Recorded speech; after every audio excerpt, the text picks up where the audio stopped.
disais, elle s'est fait écarteler plus que le grand écart. Je pense que même les membres ont été arrachés, là, à mon avis. Mais après, voilà, c'est un petit peu curieux quand même. Les commentaires vont bon train ce matin dans les rues d'Orange entre sympathisants socialistes.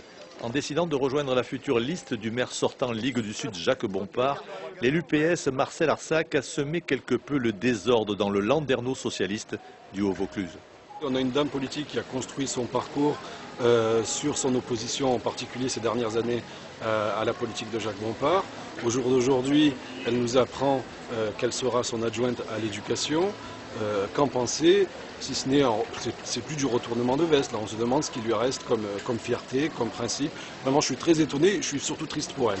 Militante socialiste depuis 30 ans, candidate sans succès à plusieurs primaires pour recevoir l'investiture du PS aux élections législatives ou cantonales, Marcel Arsac dénonçait il y a encore quelques semaines l'ambiance délétère et parlait de déni de démocratie lors des conseils municipaux d'Orange.